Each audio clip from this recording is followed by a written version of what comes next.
आज जब हम अपनी पसंद से शादी करना चाहते तो आप लोगों को ऐतराज क्यों? और वैसे भी आप लोग तो हमारे शादी करने से रहे। हमको आईना दिखाने से पहले ना इधर आ। देख देख अपने आप को, शकल देख अपनी। बता किसके हाथ मर दी इस कंचन सिकाया को? ना शकल ना सूरतिया, बना दो हमको दुल्हनिया। और वो जो लट्टू हुआ फिर रहा है ना तेरे पीछे, अंगूर की बेल की तरह चिपका पड़ा है, अरे वो कोई बहरूपिया है। चाहे कोई कितना भी बदसूरत क्यों ना हो, लेकिन एक माँ के लिए उसके बच्चे कभी बदसूरत नहीं होते, ऐसा कहता है अनमोल। और वो ये भी कहता है कि मैं जो हूँ, जैसे भी हूँ, मैं जैसे भी दिखती हूँ, उसको कोई फर्क नहीं पड़ता। वो हमसे सच्चे दिल से प्यार करते हैं। और आप लोग चुप कर लड़की, आँख की शर्म बेच खाई है। अरे मुँह से निकलने की उम्र में अगर तूने ये भ्रम पाला होता ना, तो हम तेरे इस भ्रम पे विश्वास कर लेते। 30 साल की ठूठ हो गई है और कम सीनों की तरह बात कर रही है। तू बोल रही थी ना कि उसके माता पिता तुझे बहू बनाने के खिलाफ है, शादी के बाद तुझे छोड़ के भाग गया तो? अरे तो क्या, पेट फुलाए अपनी किस्मत को रोती फिरेगी और मुंह दलेगी हमारी छाती पे। ऐसा नहीं है अनमोल, आप लोग जैसा सोच रहे हो।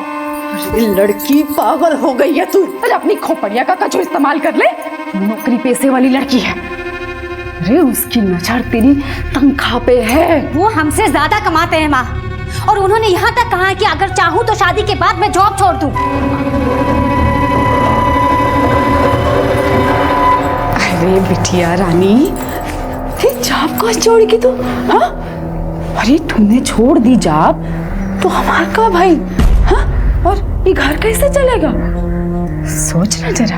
तो आप लोगों को हमारी शादी की कोई फिक्र नहीं है। फिक्र सिर्फ इस बात की है कि अगर हम विदा हो गए तो आप लोग हमारी तनख्वाह से हाथ धो बैठोगे। हम आपके लिए बेटी नहीं है, सिर्फ एक बंधुआ है। जो हंसे या रोए उससे आपको कोई फर्क नहीं पड़ता। वो सिर्फ आपके लिए कमाते रहे, है ना? अरे क्या हुआ हमारी बहना को? आप लोग कुछ कह क्या? नहीं बिटवा, हम ऐसे ही खिसियाते रहोगे ना तो एक दिन हमेशा के लिए अलविदा बोल के चली जाएंगी, फिर बैठे रहना यहाँ और उनकी कमाई खाएंगे उनको ससुराल वाले। बहन बेटियां कांच होती हैं, कांच, जरा नजाकत से संभाला जाता है। बड़े बूढ़े जो सिखा के गए एकदम भूल गए ना। वो बड़ बोले, तेरी जबान खोपड़ी में कोई अंकुर फूट रहा है तो मुंह से फूटो। कुछ ऐसा करना पड़ेगा कि जिससे सांप भी मर जाए और लाठी भी ना टूटे।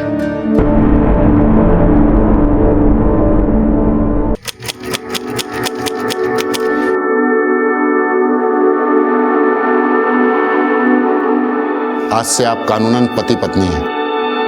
अरे ऐसे कैसे पति पत्नी है? हाँ, पहले सिंदूर तो डालो हमारी बिटिया की मांग में। हाँ?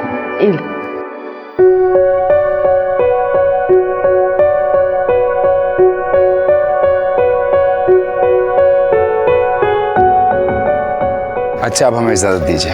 अच्छा बेटा, बस खुश रहो। अरे जिया जी, फोटो तो रह गई। ले ले। सब सामान ले लिया ना? हाँ, और छूट भी गया है तो कभी भी जाके ले आएंगे। हम अपनों से सिर्फ विदा हुए हैं, उनसे पराये नहीं। अरे अब तो ये पराया धन हमारा हो चुका है। कुछ दिनों के लिए अब तुम्हें इतनी सी दूर भी नहीं जाने देंगे। वैसे आपके माता पिता, उनसे पहले मिल लेते तो? अभी नहीं, कुछ रात समय के साथ ही सामने आते हैं तो अच्छा होता है। लेकिन तुम टेंशन मत लो, वो तुम्हें जरूर अपनाएंगे।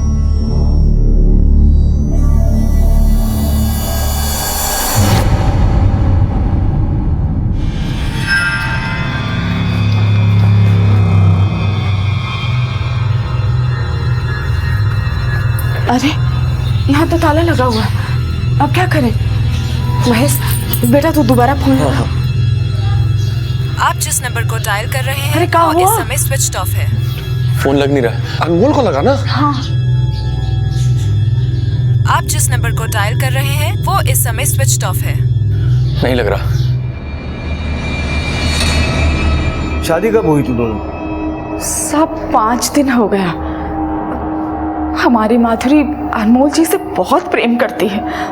अरे उसकी वजह से तो हमने जात पात की भी परवाह नहीं की, लेकिन जब से शादी हुई है जाने वो लड़का हमारी बिटिया को लेके कहाँ गायब हो गया। आखिरी बार बात कब हुई थी आपकी? शादी वाले दिन कोर्ट में। हाँ साहब, हमारी बिटिया हमको बोली थी कि अम्मा हम पहुंचते ही आपको फोन करेंगे, फोन ही नहीं आया। तो साहब हम तो यही समझे कि नई नई शादी हुई है तो माँ बाप कहाँ से याद आएंगे। फिर 2 दिन बाद हमने खुद ही फोन लगाया था, पर 3 दिन से ना माधुरी फोन लग रहा है और ना अनमोल का। घर गए तो ताला। अनमोल के माता पिता या कोई परिवार वाला? अनमोल के माता पिता इस शादी से ना खुश नहीं थे, तो कोर्ट में तो आए नहीं। अब हम तो देखे ही नहीं है उनके माता पिता को। इलाहाबाद के कट्टर ब्राह्मण है वो, बस इतना ही जानते हैं उनके परिवार के बारे में।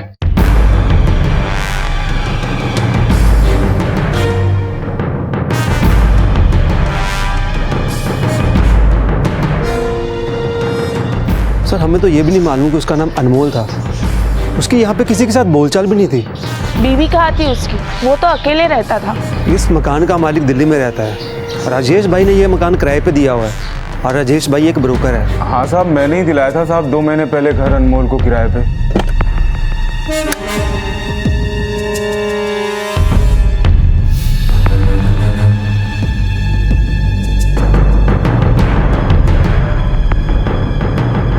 साहब वो बोला उसके गांव का आईडी खो गया है साहब, थोड़े दिन में आके दे जाएगा। 6 महीनों से वो वहाँ किराए पे रह रहा था, वो भी बिना पुलिस एनओसी। गलती हो गया साहब, माफ कर दो साहब। अभी विवेक, तुम मैरिज रजिस्ट्रार से पता करो वहाँ उसने क्या एड्रेस दिया है। Yes sir. ये तो वही एड्रेस है जहाँ वो किराए पे रहता था। अपने नेटिव प्लेस यानी इलाहाबाद का कोई एड्रेस प्रूफ दिया था उसने? जी नहीं सर, रजिस्ट्रार ऑफिस से कुछ नहीं मिला। उसने अपना इलाहाबाद वाला एड्रेस वहाँ पे नहीं दिया था। माधुरी और अनमोल के कॉल रिकॉर्ड्स दोनों के फोन शादी वाले दिन के 3 बजे से स्विच ऑफ है। और सर सबसे हैरानी वाली बात ये, अनमोल अपने फोन से सिर्फ माधुरी को ही कॉल करता था। अनमोल के बारे में यहाँ कोई कुछ नहीं जानता, लेकिन माधुरी इसी शहर की है। उसके दोस्त, पड़ोसी, रिश्तेदार सबसे बात करो, शायद हमें कोई क्लू मिल जाए। सर माधुरी अनमोल से प्यार करती थी, लेकिन उसके पेरेंट्स नहीं चाहते थे कि उन दोनों की शादी हो। हम क्या है अनमोल जी के आगे, फिर भी वो हमें बहुत पसंद करते। उनके लिए हमारा लुक कोई मैटर नहीं करता। लेकिन हमारे घर वाले मेरी शादी अनमोल के साथ ना होने के बहाने ढूंढते रहते। आई नो तू बहुत हर्ट हुई है उनसे, लेकिन अनमोल और तू दोनों अलग अलग कम्युनिटी से बिलोंग करते हो और हमारे समाज में ये एक बहुत बड़ा इशू है।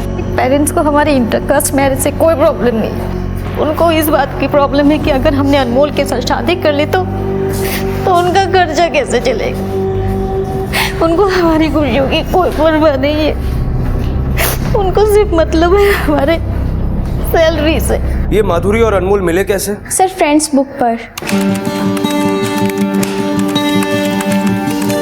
माधुरी आज लंच नहीं करना क्या? ओहो मैं तो भूल ही गई, आजकल तो तेरी भूख प्यास उड़ी गई है। तू जा, मैं 10 मिनट में आती हूँ। अच्छा सर, मुझे ये तो नहीं पता कि अनमोल कैसा था, लेकिन हाँ माधुरी सच में उसको बहुत प्यार करती थी।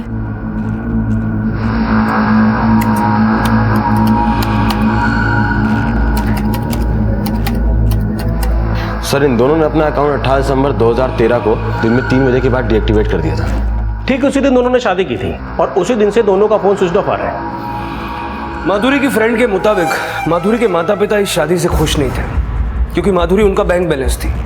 अगर इसके पीछे वो लोग हैं तो फिर ये अनमोल किस खेत की मूली है? और अगर वो माधुरी को शादी के बाद अपने किराए वाले घर पर नहीं ले गया तो माधुरी के समेत गायब कहाँ हुआ? खुद गायब हुआ या किसी के इशारे पर हुआ? हमें माधुरी के मोहल्ले में फिर से जाना होगा। सर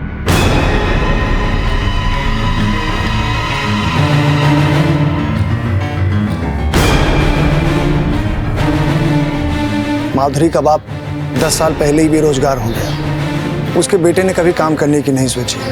बेचारी माधुरी 18 साल की उम्र से ही काम करने लगी इन निखट्टुओं को खाना खिलाने के लिए, और इनको कभी इस बेचारी पर तरस नहीं आया। ये मुफ्त में मेरा राशन खाते रहे और पैसे बेचारी माधुरी चुकाती रही। भैया ये fairness cream, perfume, hair gel, घी, बादाम, ये सब हमने कब लिया? फेयरनेस क्रीम, फेस वॉश और जेल तुम्हारा भाई, और घी बादाम तुम्हारे पापा ले गए।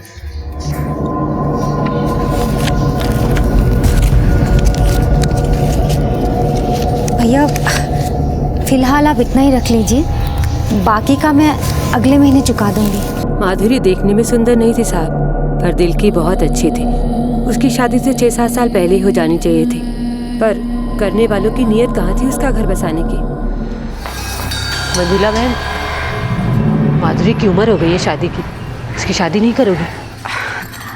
अरे बहन जी, हमारा बस चले तो आज के आज लड़की के हाथ पीले कर दे, अरे लेकिन कोई पसंद तो करे उसको। अब सच तो ये है कि हम कोई धन्नो सेठ तो है नहीं कि मोटा सा दहेज दे के अपना एक खोटा सिक्का चला है। एक अच्छा लड़का है, ठीक ठाक कमा भी लेता है, उनकी कोई मांग भी नहीं है, तुम कहो तो बात चला। नहीं नहीं, हमारा मतलब कहने का ये है कि दरअसल ना माधुरी शादी करना ही नहीं चाहती है। अरे जब उससे ब्याह की बात करो नट जाती है। बता। फिर एक दिन हम माधुरी से मिले। माधुरी, अरे कैसी है आप? अच्छी हूँ। एक बात बता, तू अपनी माँ के लिए रिश्ते क्यों ठुकरा देती है? देख बेटा, सपनों से घर नहीं बनता, समय रहते शादी कर ले, वरना कोई लड़का हाथ नहीं मिलेगा। अरे ऐसी कोई बात नहीं है, आप ऐसी क्यों बोल रही हो? तेरी माँ तो हमेशा यही कहती है जब भी मैं उसके पास रिश्ता लेकर जाती हूँ। फिर पता नहीं माधुरी के घर में क्या बवाल मचा कि उसका भाई महेश मुझे धमकी देने आ गया। दीदी के मन में हमारे खिलाफ जहर भरना बंद कर दो, वरना तुम्हारे घर में नेवला छोड़ देंगे। सामान उठा के ना भागना पड़ जाएगा, याद रखना। बेटी की कमाई के लालच में अगर उसके अपने ही उसका घर न बसने दे साहब, ऐसे लीचड़ लोग हैं वो। साहब महेश बड़ा किस्मत वाला है साहब, जो उसको माधुरी जैसी बहन मिली। उसका बहुत ख्याल रखती है वो। उसके बर्थडे पे उसको बाइक गिफ्ट किया था। माधुरी की शादी से पहले उसके घर वालों की हरकतों में ऐसा कुछ नोटिस किया तुम लोगों ने जो अजीब लगा हो? हाँ साहब, माधुरी दीदी की शादी से पहले महेश के ठाट बदल गए थे। मतलब वो कैसे? उन दिनों महेश खूब पैसे उड़ा रहा था साहब। अब बहन की शादी के टाइम कोई फिजूल खर्चा करता है क्या? उल्टा उसने तो हमारा 6 महीने पुराना उधार भी चुका दिया था, 10,000 रुपये। हम मानते हैं साहब, हम बदनसीब अपनी बेटी की कमाई खा रहे थे, पर उसे पालने पोसने में हमने अपना खून पसीना एक कर दिया है।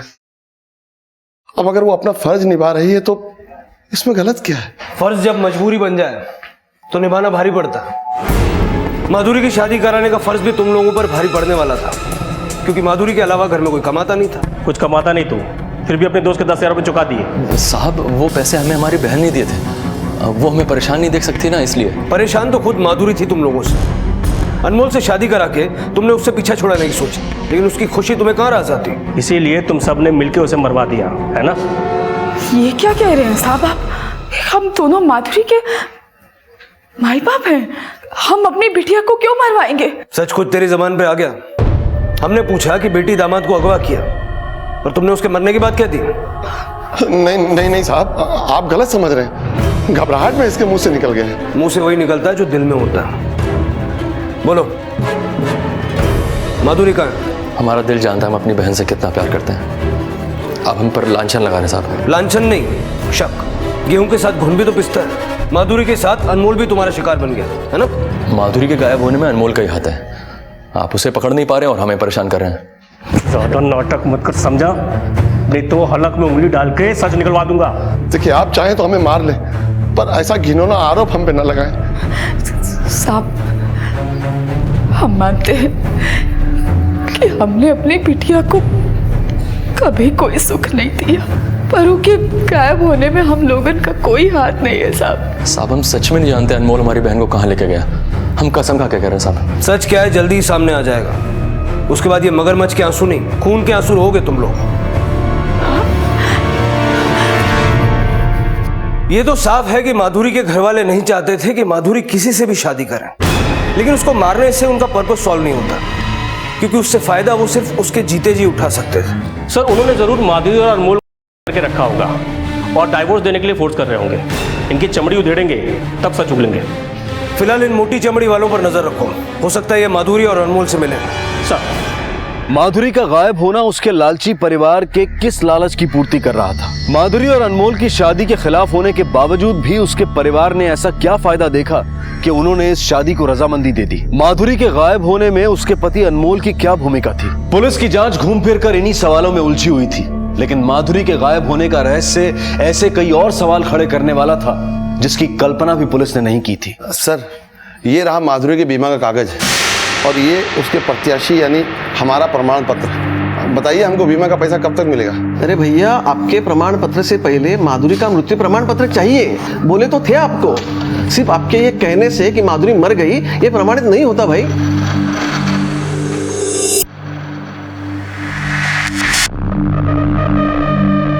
सर, माधुरी का बाप उसका बीमा क्लेम करने आया है। कह रहा है कि माधुरी मर गई है। पहले ही कहे थे कि मत शादी कराओ दोनों की, हैं? तब तो सुने नहीं हमारी, अपने साथ साथ हमारे पैर पे भी कुल्हाड़ी मार ली। अब एक दूसरे की खाल खींचने से कुछ ना होगा। माधुरी के मृत्यु प्रमाण पत्र का क्या किया जाए ये सोचो। बिना उसके बीमा का पैसा नहीं मिलेगा। अपने लाडले की जवान खोपड़िया का इस्तेमाल करो। तोहार तो सठिया आ गई है? अभी तक उसी की सुनते आए ना, क्या नतीजा हुआ बताइए? हमारा तो जी कर रहा है कि उसकी खोपड़ी खोल दे। बोल रहा था कि माधुरी अनमोल की शादी करा दो, हम सब संभाल लेंगे। का संभाल लिया खाक? जे अक्कल आई है। ये देख, एक तो लेके अब बताओ हमें कितने में तोलोगे? ये चेन तो तेरी दीदी की है ना। तुम आम खाओ ना, गुठलियां क्यों गिनती हो? और वैसे भी जब दीदी नहीं है तो उनकी सारी चीज तुम्हारी होगी ना।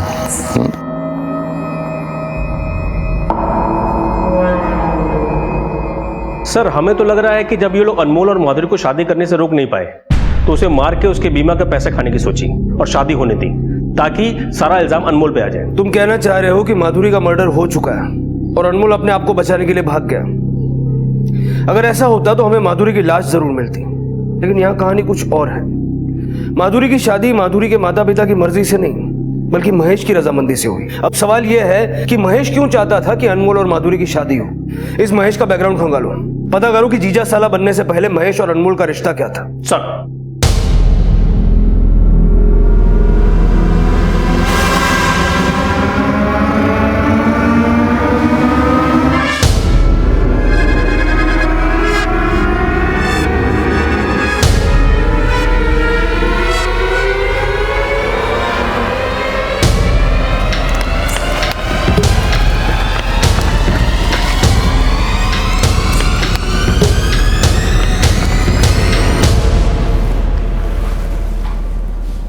हाँ साहब, मैंने इसे महेश के साथ देखा था।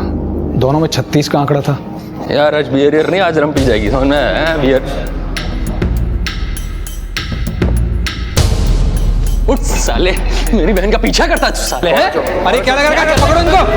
अरे संभालो, अरे छुड़ाओ इन लोगों को। साले मेरी बहन का पीछा छोड़ दे, काट डालूंगा। छोड़ साला, तो तू मेरा बनेगा, देख लेना। फिर एकाएक दोनों दोस्त बन गए। दोस्त? हाँ साहब, पता नहीं क्या समझौता हुआ दोनों के बीच में।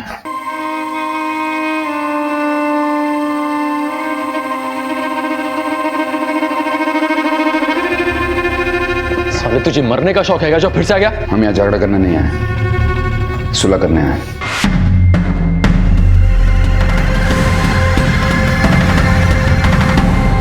ये तो नहीं पता साहब इन दोनों के बीच में क्या बातचीत हुई। बस ये देखा था कि इस लड़के ने महेश को कुछ पैसे दिए थे। पहले मारपीट, फिर यारी दोस्ती, उसके बाद रिश्तेदारी। क्या चक्कर चल रहा था तेरा अनमोल के साथ? चक्कर? कैसा चक्कर साहब? साहब आप सही समझे साहब। मेरा और अनमोल का रिश्ता झगड़े से शुरू हुआ था। वो हमारी बहन माधुरी का पीछा करता था साहब।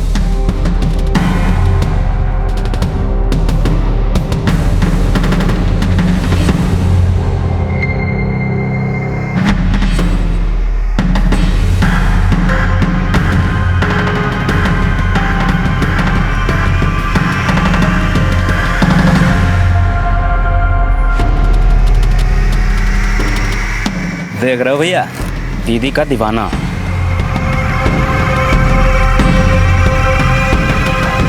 साले मेरी बहन का पीछा करता है साले।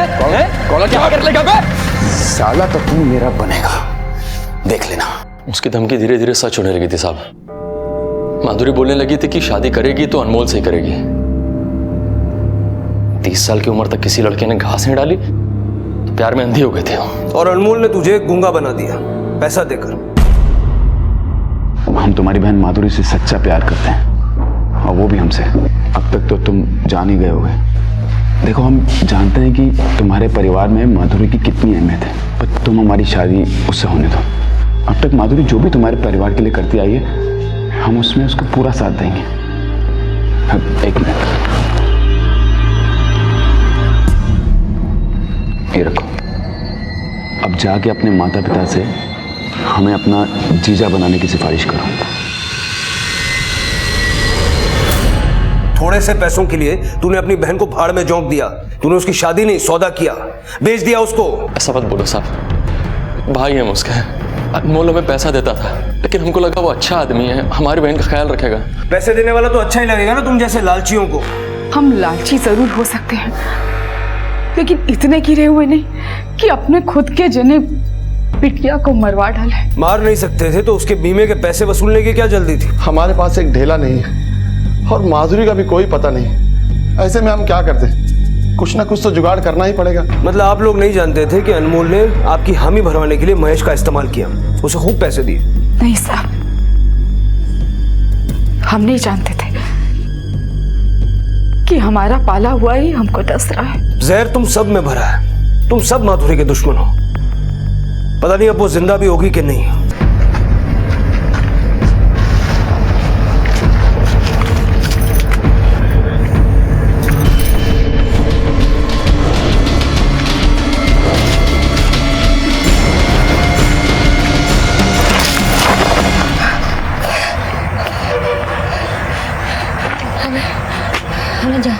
जाने दो। मत मारो।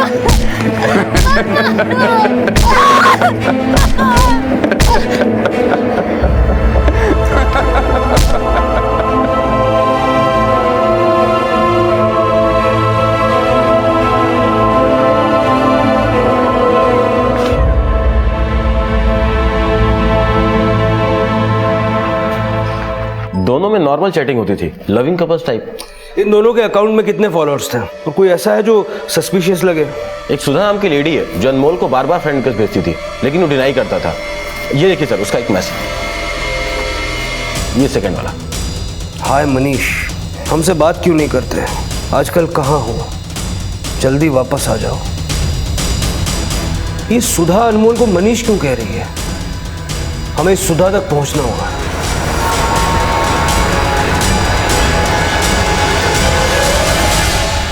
जी, हमारा नाम ही सुधा है। इसे जानती हो? नहीं। इसे तो जानती होगी। हाँ, ये मनीष जी हैं, हमारे पति। ये तुम्हारा पति है? हाँ, पिछले 6 महीने से हम इनकी तलाश कर रहे हैं।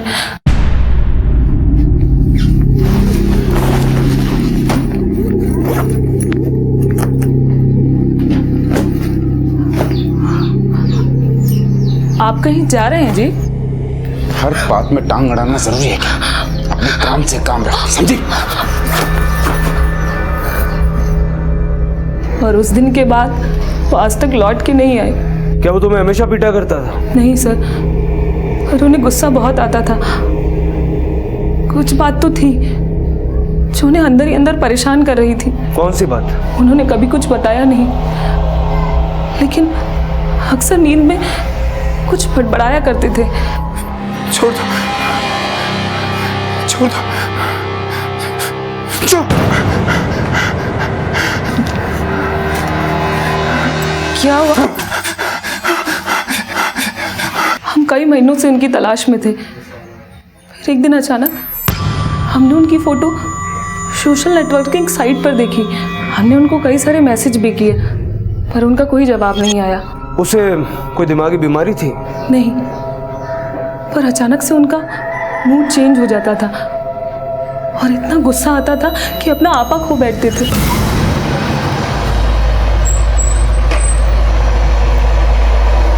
मैं आता हूँ थोड़ी देर।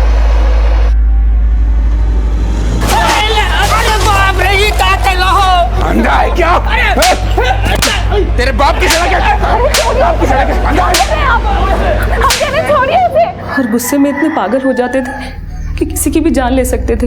मनीष के माता पिता? पिता का देहांत तो उनके बचपन में ही हो गया था और उनकी माता जी से उन्होंने हमें कभी मिलवाया नहीं, बस इतना बताया कि वो विकासपुर में कहीं रहती हैं। मनीष उसी वक्त सुधा को छोड़कर गया था जब सोशल नेटवर्किंग साइट पर अनमोल का अकाउंट क्रिएट हुआ था। इस औरत की कहानी क्रॉस वेरीफाई करो। इस मनीष और अनमोल की दोहरी शख्सियत की पहचान ही हमें माधुरी तक ले जा सकती है। एक ही शक्ल के दो आदमी या फिर दो नाम रखने वाला कोई बहरूपिया। अनमोल उर्फ मनीष की इस दोहरी पहचान के पीछे क्या राज था? और अगर इस दोहरी पहचान के पीछे वजह माधुरी थी तो फिर अनमोल का मकसद क्या था?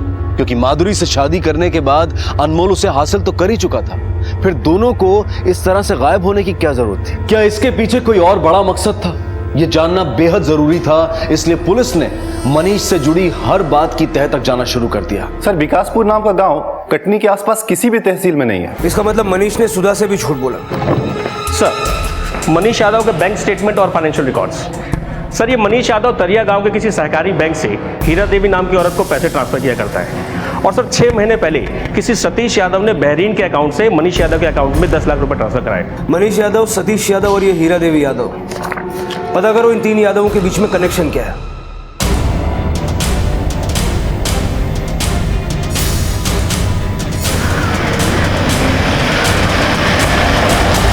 सतीश और मनीष हमारे बेटे हैं। सतीश हमारा बड़ा बेटा और मनीष छोटा बेटा। ये दोनों आपको हर महीने पैसे भेजते हैं? हाँ, हम माँ हैं उनकी। आपके दोनों बेटे आजकल है कहाँ? सतीश तो सालों पहले विदेश चला गया है और मनीष तो कटनी में कहीं नौकरी कर रहा है। इसे जानती हैं आप? नहीं साहब। इस मनीष का अनमोल बनके माधुरी की जिंदगी में आने का कोई ना कोई मकसद जरूर होगा। मनीष के परिवार की पूरी हिस्ट्री निकलवाओ और माधुरी के पेरेंट्स को बुलवाओ, शायद वो उनके बारे में कुछ ना कुछ जानते हो। हाँ, हम जानते हैं हीरा देवी को। वो हमारे ही गांव की थी। कुछ 15-18 साल पहले गांव वालों ने उसे गांव के बाहर निकाल दिया था। क्यों? हीरा देवी के पति ने जबरन कुछ गरीब गांव वालों की जमीनें हड़प ली थी। गुस्साए गांव वालों ने उसे इतना मारा कि वो मर गया। फिर गांव वालों ने हीरा देवी और उसके बच्चों को भी गांव से बाहर निकाल दिया। उस वक्त मेरे पिता पंच प्रमुख हुआ करते थे। पिछले साल उनका भी देहांत हो गया। फिर हमने वहां की जमीन जायदाद बेच के ये घर ले लिया है। और उसी के बाद अनमोल माधुरी की जिंदगी में आया? हाँ, कुछ महीने बाद ही। सर, मनीष का भाई सतीश इंडिया में ही है। मैंने पासपोर्ट ऑफिस में पता किया। सतीश उसी वक्त इंडिया आ गया था जिस दौरान मनीष उर्फ अनमोल का माधुरी से चक्कर चल रहा था। मतलब वो भी अपने भाई के साथ मिला हुआ है। हीरा देवी के घर पर चौकसी बढ़ा दो, हो सकता है ये दोनों बेटे अपनी माँ से मिलते हों।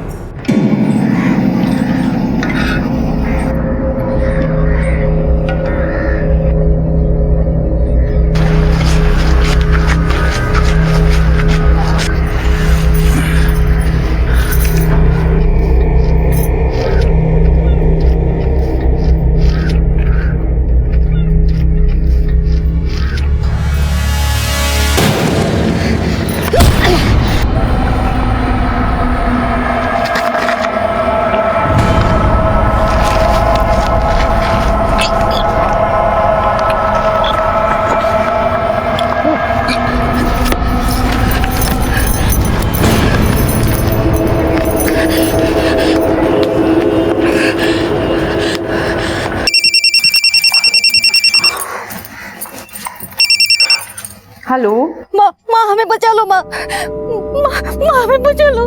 माधुरी, अरे कहाँ हुआ बिटिया? कहाँ है तू? माँ, हम वो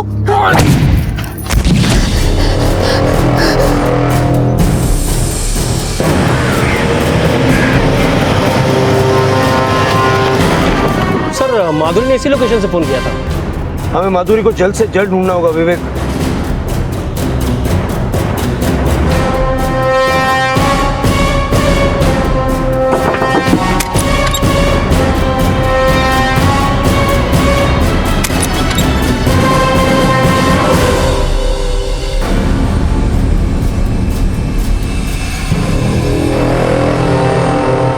ऐसी कौन सी जगह छिपे थे कि ना किसी ने माधुरी को देखा और ना ही इस अनमोल उर्फ मनीष को?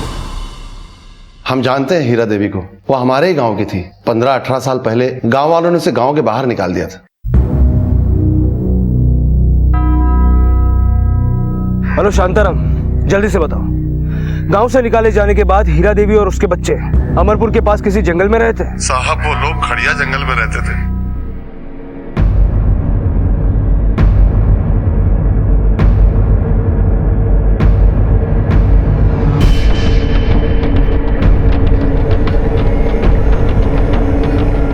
शायद यही है।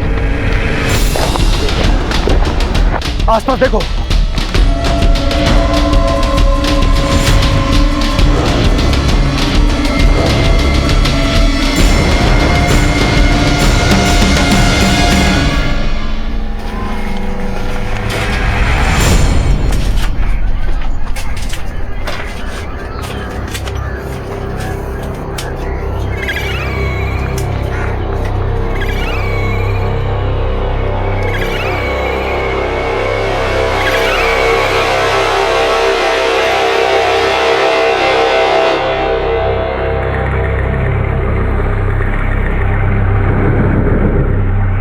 माधुरी को यहीं रखा गया था। वो नंबर पता करो जिससे माधुरी ने फोन किया था। तुरंत सर्वेलेंस पे डालो। सर वो फोन मनीष के नाम पर रजिस्टर्ड है, जहां वो सुधा के साथ रहता था, पर कल से वो फोन बंद है सर। मुझे नहीं लगता वो फोन ऑन करेगा। सर अभी राजू खबरी का फोन आया था, उसने मनीष को एक अंडे की स्टॉल पे देखा है, यहीं पास में है।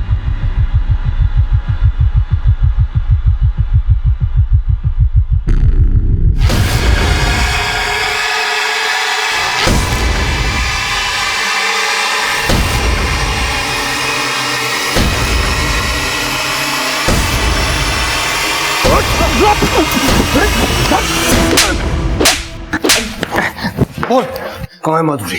बोल। बहुत मोटी चमड़ी है ना तेरी। मैं भी देखता हूं कब तक नहीं बोलता।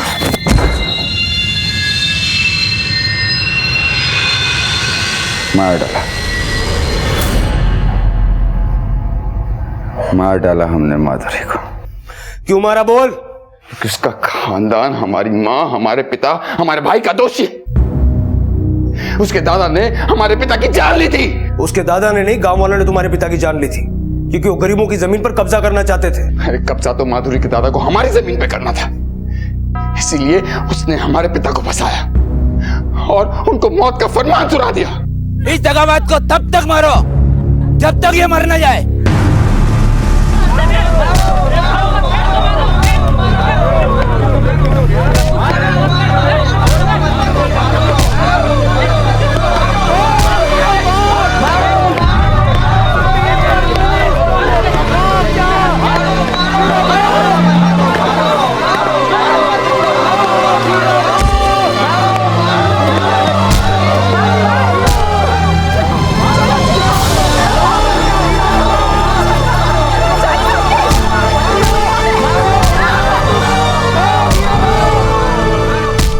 हमारे पिता तड़प तड़प कर मर गए और उस सरफिरे सरपंच ने हमारी माँ और हमें गांव से धक्के मारकर बाहर निकाल दिया।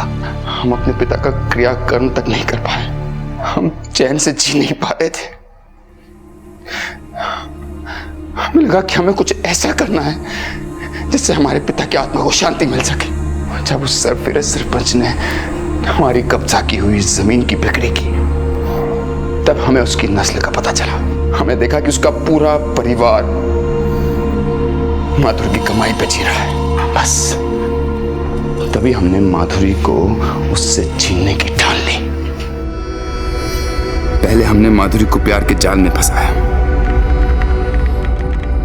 फिर शादी करने के लिए उसके भाई को पैसों का झांसा दिया और शादी करके उसे हम वहीं ले गए जहां हम अपने गांव से बेघर होके गए थे।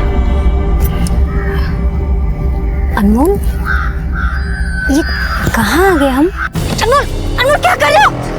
अनमोल छोड़ो मुझे, छोड़ो मुझे, पैसा हो गया। अनमोल, अनमोल छोड़ो।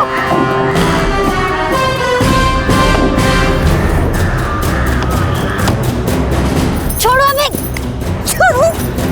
अम्मा, हमें कान को मर जाओ। छोड़ो, छोड़ो, बचाओ। ये क्या कर रहे हो? छोड़ो हमें। अमन क्या कर रही है? बचाओ। चिल्लाओ मत, यहाँ तुझे सुनने वाला कोई नहीं है। बचाओ हमें, बचाओ। चिराग, अनमोल, खोलो मुझे। अनमोल क्यों कर रहे हो ऐसा?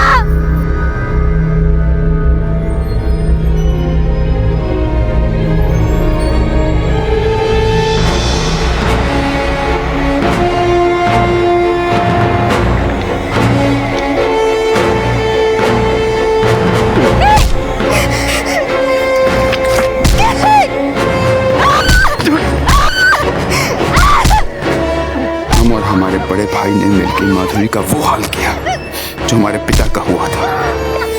और जब माधुरी ने भागने की कोशिश की तो हमने उसे जान से मार दिया। हमने जो किया उसका हमें कोई पछतावा नहीं है।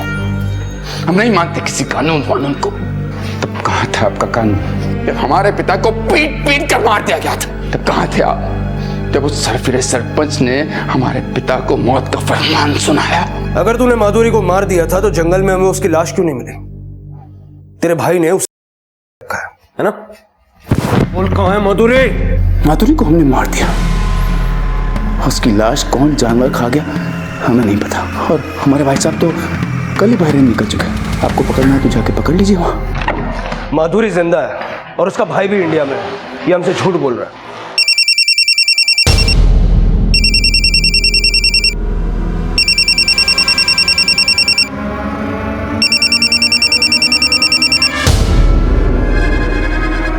हेलो मनीष,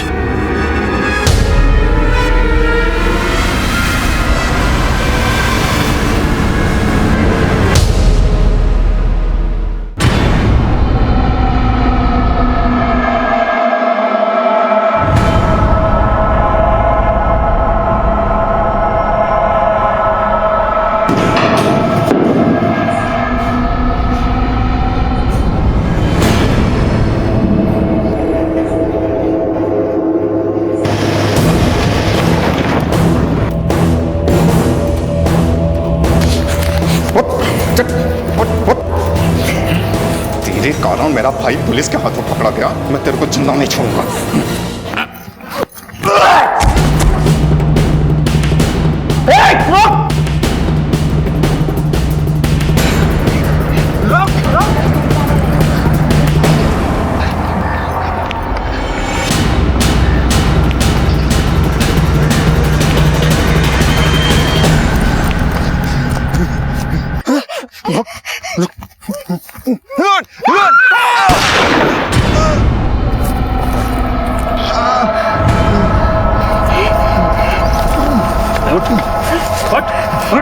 माधुरी तुम ठीक हो?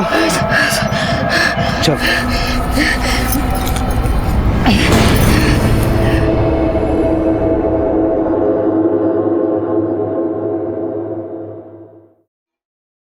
माधुरी, माधुरी बिटिया कैसी? बिटिया अपने माँ को माफ कर देना। बहुत गलती हुई हमसे। नहीं माँ, हम ही गलत थे। आपने सही कहा था। हम जैसी बदसूरत लड़की से बिना मतलब का कोई शादी नहीं कर सकता।